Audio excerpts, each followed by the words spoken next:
If you're considering the ES300H, then this is what you are all about right there. 40 miles per gallon in the city, 39 miles per gallon on the highway for a combined of 40 miles per gallon. You're going to use 2.5 gallons of gas every 100 miles, and you're going to save about $2,500 in fuel cost over 5 years compared to the average new vehicle. Hey everybody, Brock Frady here, helping you enjoy your ride. In today's video, we're going to take a look at a 2017 Lexus ES300H. Yes, this car really does get 40 miles per gallon on regular gas, and we're going to take an in-depth look at the inside, the outside, all the specs. I'm going to show you how all the equipment inside works, and I think that after this video, you'll pretty much be an expert on this hybrid from Lexus. Let's jump right in and take a look at a 2017 Lexus ES300H. The ES300H is a gas-electric hybrid, which means it uses a gas engine and electric motor in order to power itself. You never have to plug it in, you never have to charge it, so you put gas in it like a regular car, you drive it like a regular car. You're just going to put a lot less gas in it than a regular car of this size. The overall height is 57.1 inches. The overall length is 193.3 inches. The overall width is 71.7 inches. It has a wheelbase of 110 inches. It has 200 total system horsepower. The fuel tank capacity is 17.2 gallons. I think one of the most cool and distinctive things about the ES is all of the chrome that you have all around. You see the chrome around that fog light, the chrome around the awesome spindle grille there. Those are the LED headlights I was telling you about, LED fog lights. You can see a little dot right there.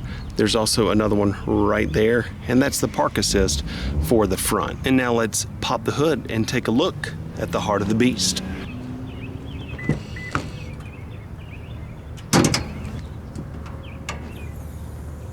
And this is the 2.5 liter 4-cylinder engine combined with the Lexus Hybrid Synergy drive system with the electric motor. Total system horsepower of 200.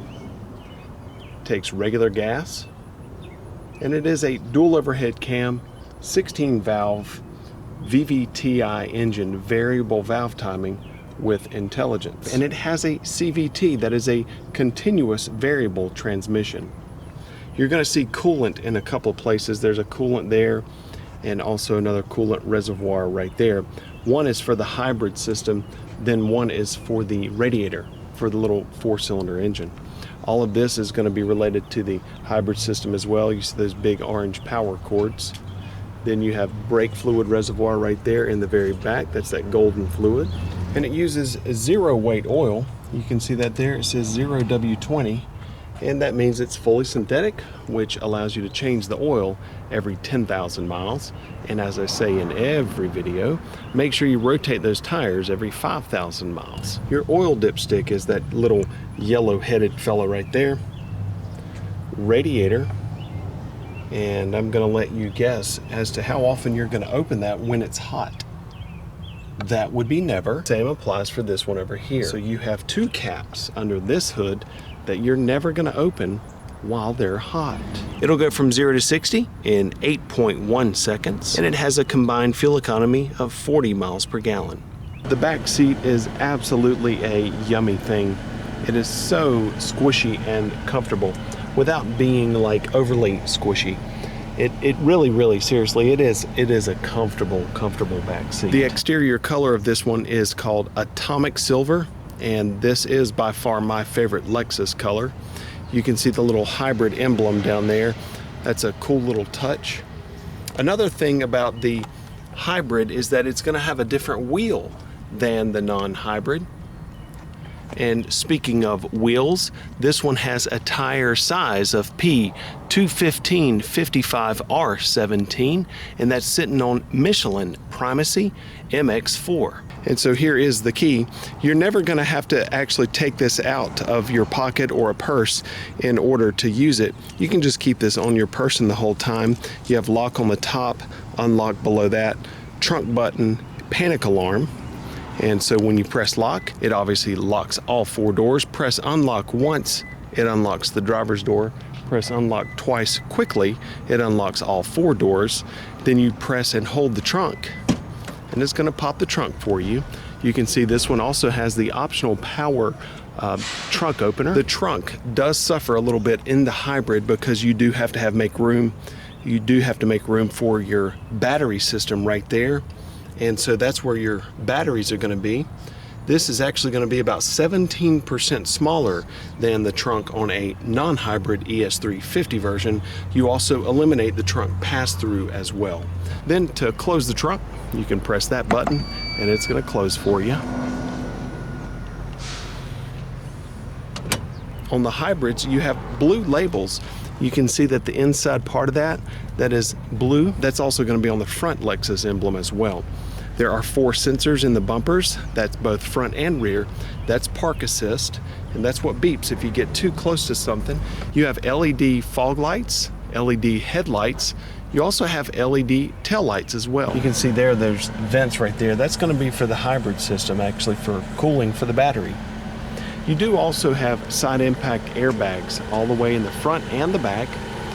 Side impact airbags in the outer portions of the seats. You also have side impact airbags on the outer portions of the front seats as well.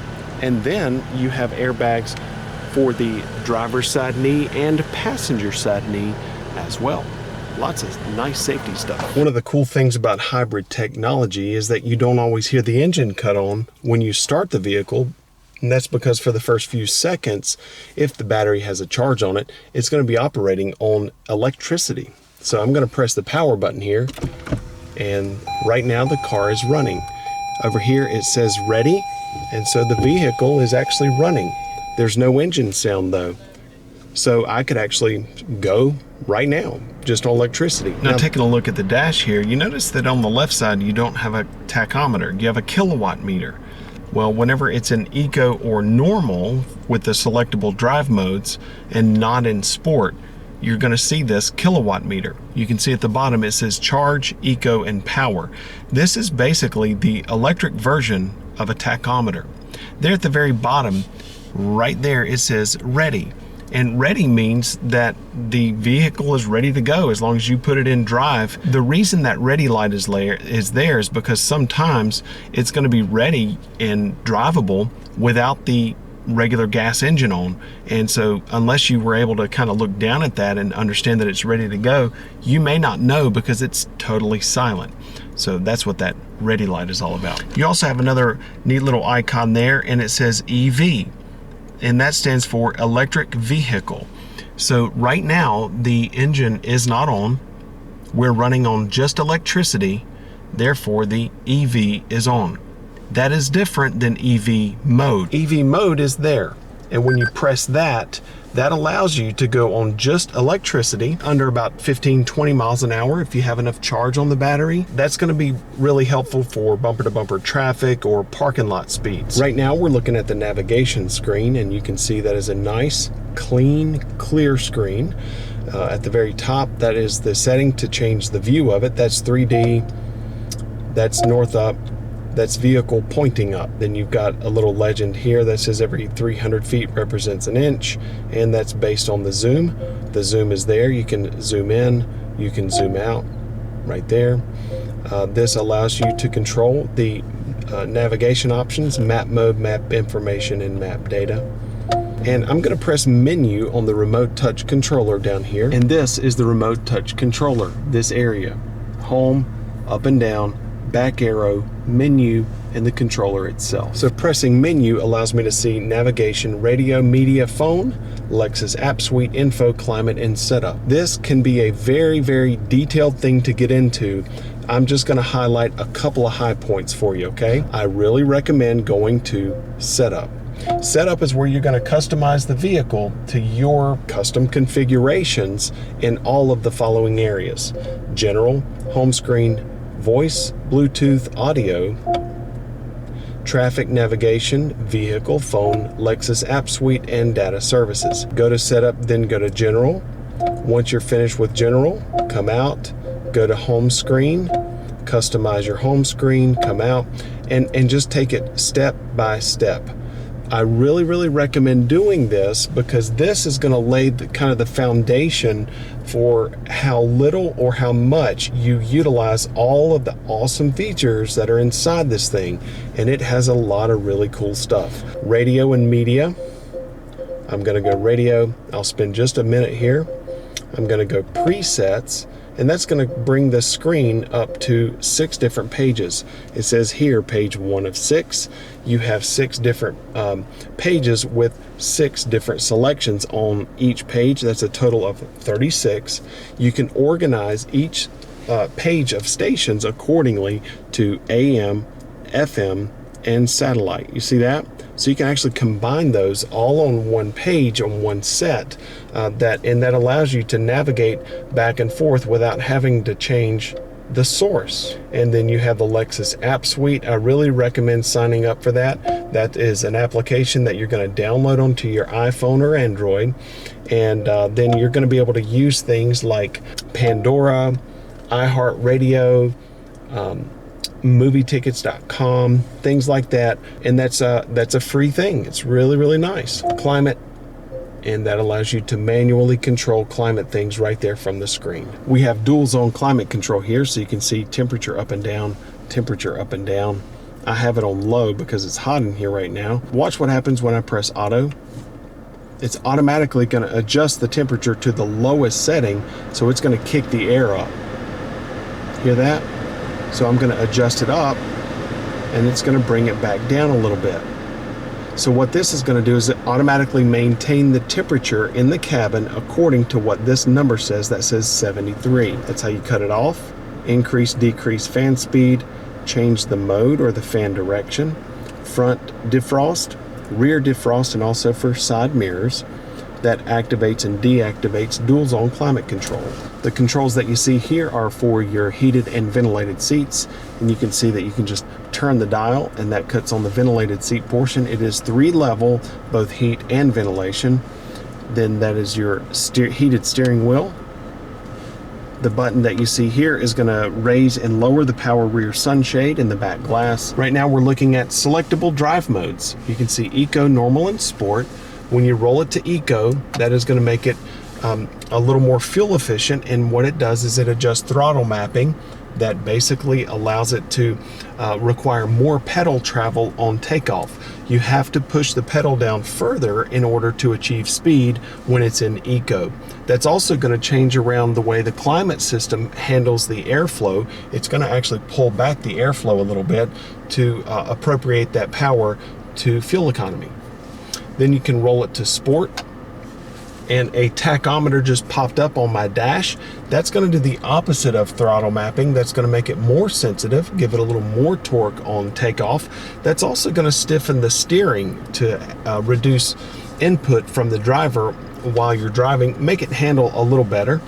Also, that's going to change the climate system back to giving it more power, more air blowing out of the climate system. And then Normal is right there. That's going to be a combination of Eco and Sport. EV mode allows you, like I said before, to drive on just electricity at much lower speeds for short amount of time, and that's traction control off. When I put it into reverse, I have this grid right there. You can see that grid is yellow with a little bitty blue line right there and a red line at the bottom. When you turn the steering wheel, a blue grid appears.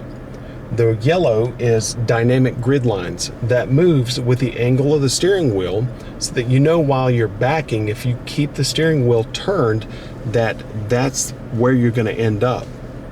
The blue is always fixed. What that means is you're going to want to try to line up the blue inside the white lines on the parking lot that you're trying to back into in order to get into the space nice and straight. When you do get into the space straight, the yellow is going to overlay the blue, and ideally the blue should disappear underneath the yellow, indicating that you're in the space really well. And that red line gives you an indication that you don't want to go past that red line with your bumper. This, by the way, is the actual bumper itself. Our turn signal stalk is going to be right here. The very end of it, you can see it says DRL off. And that's actually how you cut off the daytime running lights. You can click it up one and make that line up with auto, and that's the automatic daytime running lights. Rolling it up one more will allow you to use the parking lights. Up one more to the very top, that's all of the lights on manually. The inner ring here, it says off, and that's going to be fog lights. Fog lights are off now. Rolling it up allows you to cut your fog lights on. On the right side of the steering wheel is going to be a multi-directional keypad with selection dot in the middle, back arrow, pages icon. This is going to be lane keep assist, radar cruise control, and then cruise control is here. So when you move this multi-directional keypad up, down, left, and right, it's going to change the information that is highlighted right there. Up, down, now left. And so you can see that as I navigate that left, there's radio, navigation, information. Now I'm going to go down, and so that's going to be all kinds of driving information, including fuel economy and all kinds of things. There's your energy monitor, so that shows you a little tire on the left, the engine on the right, and the battery charge there at the very bottom. Right now we're just on electricity. It's pretty neat sitting here in a car that's running. Air's blowing cold. The radio would work if I wanted it to, and yet I don't hear an engine. Lane keep assist is on, and it says lane departure alert is turned on. Steering assist is active. When I'm moving out of my lane, and it can actually vibrate the steering wheel or give me an audible beep to let me know you're getting out of your lane. If I continue to drift, it can actually nudge it left or right. That's something that you want the car to not use all that often, because if it has to do it a bunch, it means you're not paying attention. You really should pay attention. You should also call your mom, have your pets spayed or neutered, and tell your wife or your husband that you love them today. If you don't have a wife or a husband, tell your dog that you love them. Then right here on the left side is going to be steering wheel audio controls, volume up and down, preset station scan up and down, mode, that changes the mode from AM, FM, XM, auxiliary, Bluetooth, all those things, voice commands, and then your Bluetooth. And this is actually the shortcut to hook up your Bluetooth. Watch this. Add a Bluetooth device. Mirror controls L and R with that keypad, multi-directional keypad. Right there is going to be your automatic intelligent high beams. In the middle there with the P is park assist. That's how you cut on the feature that makes it beep when you get too close to something at parking lot speeds. And BSM is blind spot monitor. So that's the blind spot indicator right there. Set 1, 2, 3 allows you to memorize your seat, steering wheel, and mirrors for up to 3 people. Okay, everybody, that's going to wrap up our look at the 2017 Lexus ES300H. What'd you think of this hybrid 40 mile per gallon vehicle from Lexus? I would love to know what you think. If you can, give it a big fat thumbs up if you enjoyed the video. Also, hit that subscribe button if you would like more content just like this delivered to you hot off the press. And remember, come see me at Flo Lexus in Greensboro. I would love to say hello to you. And please remember the most important thing of all, have a wonderful day, everybody.